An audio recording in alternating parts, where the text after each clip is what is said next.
I'm just going to take you through. This is the front of the property. As you can see, there's plenty of weeds not been dug up. So the electronic gate area, this moves into a courtyard. Unfortunately that is inoperable. As you can see, this switch doesn't work, does nothing. You've got a nice little floodlight there with the dangling PIR. The gate itself looks sound enough. You've also got this switch here with dangling electrical cable wiring. Obviously you can see under the bottom of the garage entrances unfinished, and you can also see quite a lot of cracks along the walls. I'm not a structural engineer myself, so I'm not sure whether this is actually safe, but a lot of the front edge is coming off the entrance to an unfinished garage on the right here. Okay, so we're going to the garage area. Let's switch on the light, which is dangling there from the cables. I know that is live. And then if you take a look around the garage, we have a rowing machine, a cycle machine, a treadmill, and a running machine as well. None of the screens on these actually work. You've got some nice electrical points there. Again, I think they are live. Quite dangerous for small hands. Socket point here, again quite dangerous for small hands. You can see unfinished floor and a dodgy cover over some kind of hole. If you look at the ceiling, none of the lights are actually connected up correctly, and there's a bird's nest over in that corner. As you notice probably, there are quite a number of stairs, and for some reason halfway up the stairs the actual stairs themselves change in size. Just some lounges at this front, as we get the sun around the front here around about 11 o'clock. Now if you look at the first sunbed, I put a cover over it because it's actually broken. Okay, second sunbed is the only one that's perfect, so there's one more sunbed. That sunbed is also broken. Unfortunately, when we first came here, the pool itself was very, very murky, and it took the owner, Robert Boyce, about a week to get it all cleared up.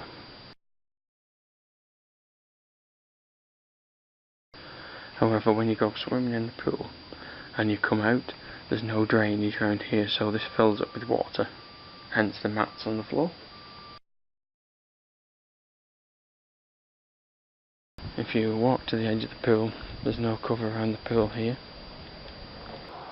Gutters and suffix missing as well. Okay, as you walk into the main hall through the front door, there's one bolt which bolts the front door up.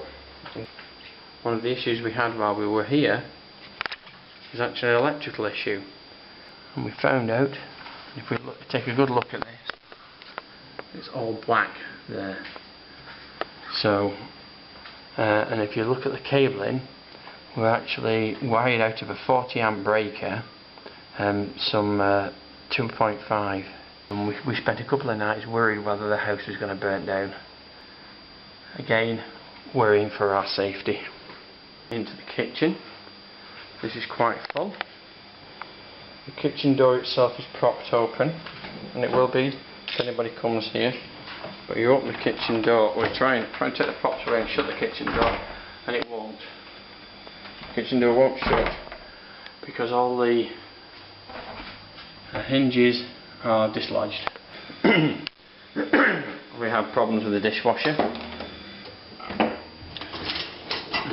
It won't. Sometimes it won't shut, and there's a wheel missing off there. So you have to be very, very careful with the dishwasher. Once that tray actually fell out and nearly smashed some dishes, but didn't quite. Around here you get quite a lot of cockroaches at night. And there's a toaster which we had to have replaced by the owner, who just turned up unannounced to replace it.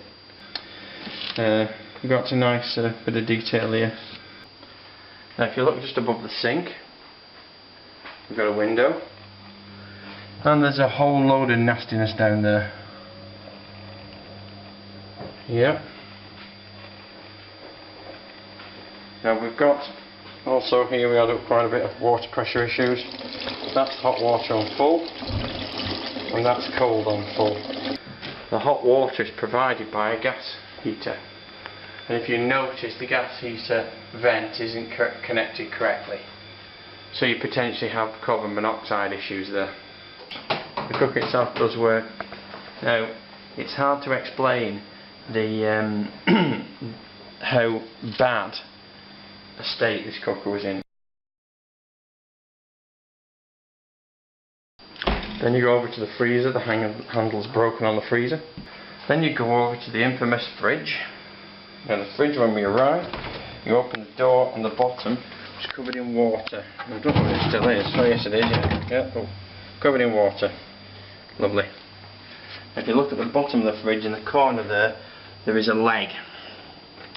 And that leg is actually a piece of plastic which has been forced under to stop the hinge dropping. Now, halfway through our holiday, the hinge actually broke, and you couldn't shut the door. So I actually fixed that myself, because we were fed up of seeing the owner by that time. Look over here, again, lovely electrical work. A few broken lights, don't work. Okay, I'm now going into bedroom number 1. Air conditioning unit in the first bedroom is inoperable, doesn't work. You switch it on, switches off within a few minutes,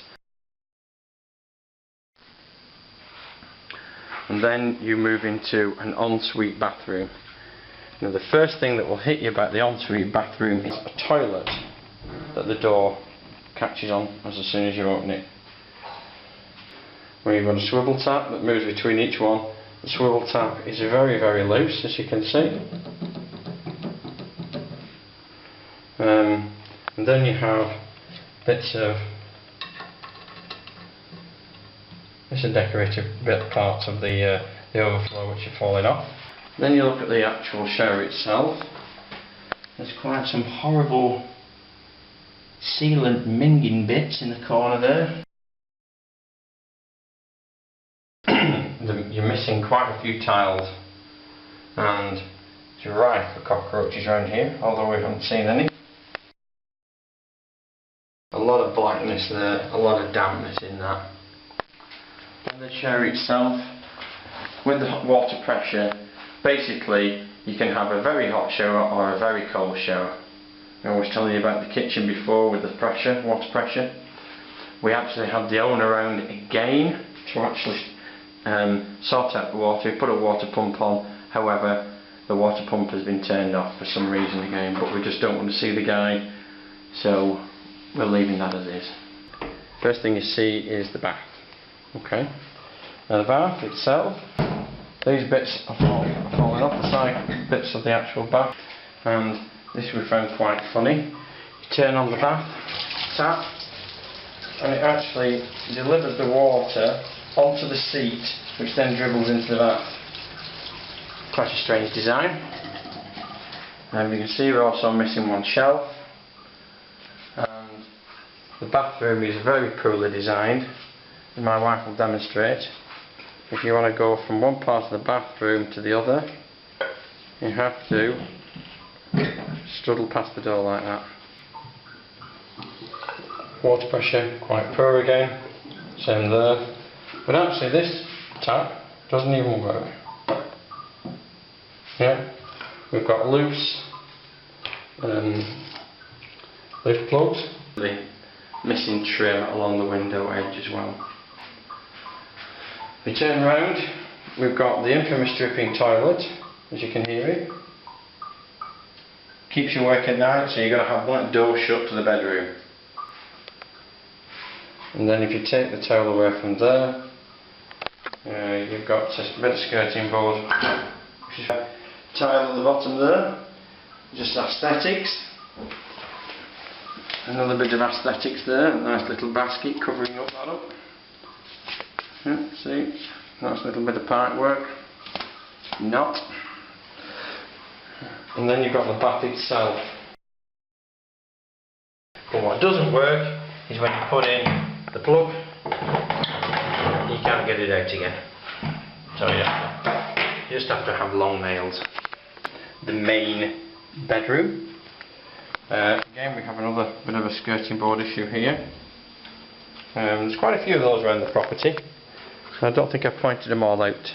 Got a nice crack across there, which is pretty skewy all over the place.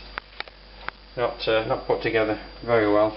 When we first came, this door, after I've wedged it open, actually clashes with the bathroom door.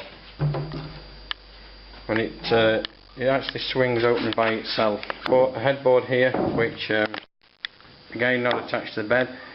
Don't think any of the headboards are attached to the beds at all. Into the living room. The living room has double doors.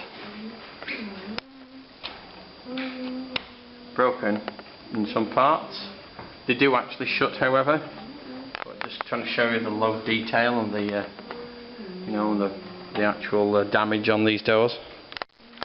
Again, we've got some more detail in the corner there, and you've got a clock above the fireplace, which is correct twice a day.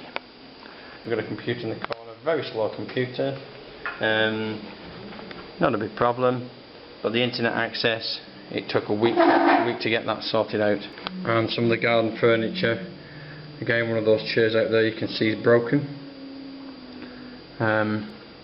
Another thing we've got broken here is the window.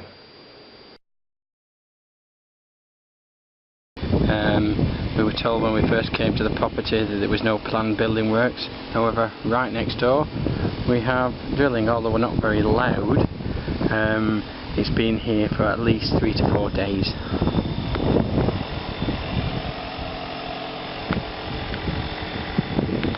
The decking area is very uneven and very rough.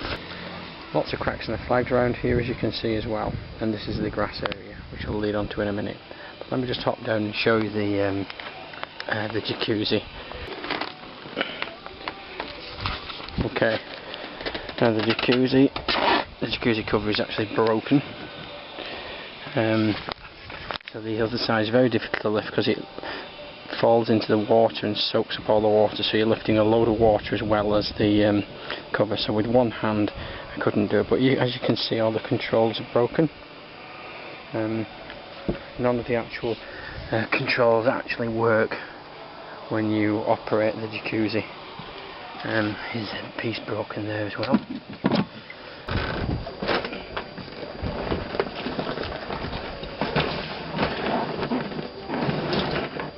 None of these switches, buttons actually work. In fact, they're quite dangerous, I would have thought. Now what you can do, you can switch the jacuzzi on. Let me demonstrate with the switch here. We were told it was put here so that it was out of the reach of the jacuzzi. I believe it's just because it's been bypassed. Although the jacuzzi works and you can uncover it, you can't actually get in it unless you want to boil an egg. It's very, very hot. So hot you can't actually get inside. So what you have to do, you have to switch the jacuzzi on, let it bubble for a while, and after about 10-15 minutes then you possibly might be able to get in. The garden round the back, and quite a lot of cracks in the pavements. All the air conditioning units that are working are actually dripping, which is a bit strange. This is the other sunbed of 3. As you can see, the back of that sunbed is quite damaged. The green algae filled pond that was described, even had pictures on the website, crystal clear with koi carp in it. It all adds up to a bad experience. Don't forget, I paid over £1,600 per week for this place. Look at these, all loose. Okay, thank you very much. Bye bye.